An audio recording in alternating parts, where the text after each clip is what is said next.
Thousands of people drive down the many roads in Appalachia, passing right by old places. They seem like old normal homes or farms. But when researching the history, you quickly find out that there is more than meets the eye. The CarterHouse in Franklin, Tennessee seems like a normal little red brick home with a red tin roof and white trimmed windows. A small roadside marker tells a much different tale.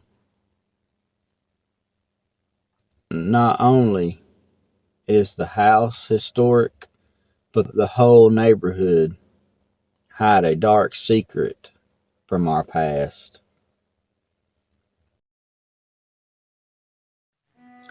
Appalachia, the mountains, are like no other. From its rigid terrain, beautiful wildlife, to the people that live their lives here, to the strange, unexplained stories that folks share.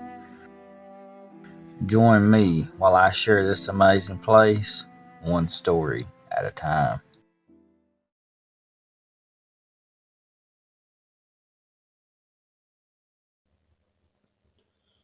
The CarterHouse was built in 1828 and completed 2 years later.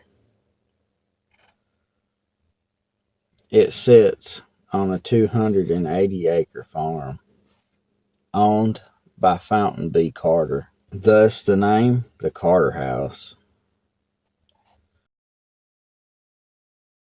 Fountain Carter grew cotton, corn, wheat, and rye on his farm.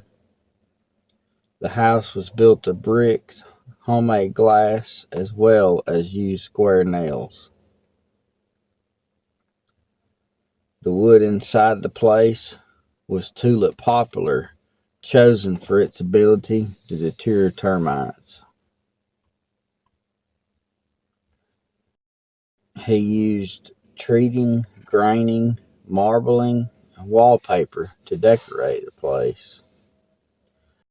Also had a smokehouse, an outdoor kitchen, 7 slave quarters, and a farm office, as well as a cotton gin. But then it happened. The Civil War broke out. Union General Jacob Cox set up his headquarters there inside the CarterHouse. Mr. Carter, concerned, asked should they leave the place in fear of impending war breaking out in Franklin, and the general assured them there would be no war. This would be further from the truth. The Carters stayed to protect their home. 3 of their sons, Moscow, Francis, and Todd, took off to fight in the war. Todd became a captain, and he would not come home until the Battle of Franklin. November 30th, 1864, Confederate soldiers made their way to Franklin, where they would battle. And not only did a battle come to Franklin, but it came right to the Carters' front door itself. The Battle of Franklin went on for 5 grueling hours in the front yard of the CarterHouse. General Jacobs and his men drove the Confederates back. Mr. and Mrs. Carter and the family, in fear for their lives, hid inside the basement until the whole ordeal was over. The parlor of the house was soon turned into a field hospital trying to save as many lives as possible.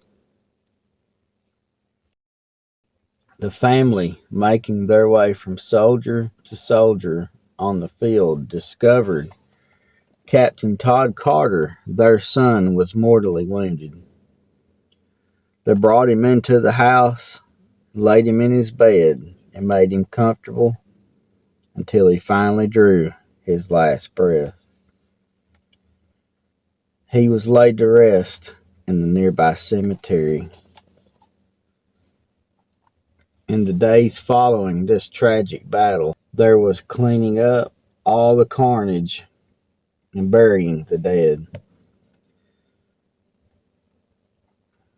Today, the house and the other buildings that survived bear the scars of that tragic day. The walls of the CarterHouse are riddled with bullets. And today, the house is owned by the state of Tennessee, and it's operated as a museum, reminding folks of its tragic past.